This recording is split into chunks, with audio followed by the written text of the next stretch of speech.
বৃষ্টির দিনে নববিবাহিত দুইজন স্বামী স্ত্রী একটি কর্দমাক্ত রাস্তা দিয়ে হেঁটে যাচ্ছিল। এমন সময় বিপরীত দিক থেকে একজন বৃদ্ধ দরবেশ তাদের পাশ দিয়ে যাওয়ার সময় সেই দরবেশের পায়ের জুতা থেকে কাদা ছিটে যে সেই নববিবাহিত সুন্দরী স্ত্রীর দামি পোশাকে লাগলো, যার কারণে পোশাকটা নষ্ট হয়ে গেল।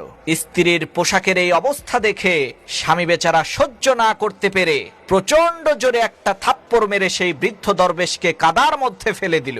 এমন সময় সাথে সাথে নববিবাহিত সেই স্বামীর মাথার উপরে বিকট শব্দে আকাশ থেকে ঠাটা পড়ল।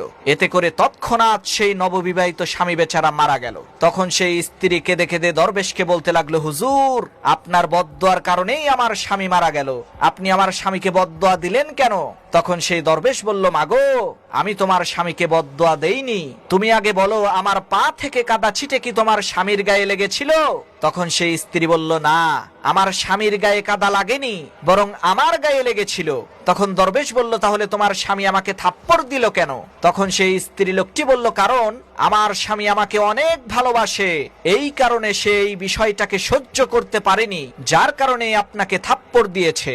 তখন দরবেশ বলল, মাগো, তোমার প্রেমিক যেমন তোমার কষ্ট সহ্য না করতে পেরে আমাকে থাপ্পড় দিয়েছে, ঠিক একই ভাবে আমার প্রেমিক ওই মহান পরাক্রমশালী একত্ববাদী খোদা, যিনি সমস্ত ক্ষমতার ঐশ্বর্যের মালিক, সেই আল্লাহ রাব্বুল আলামিন আমার কষ্ট সহ্য না করতে পেরে তোমার স্বামীর উপরে ঠাটা ফেলেছে।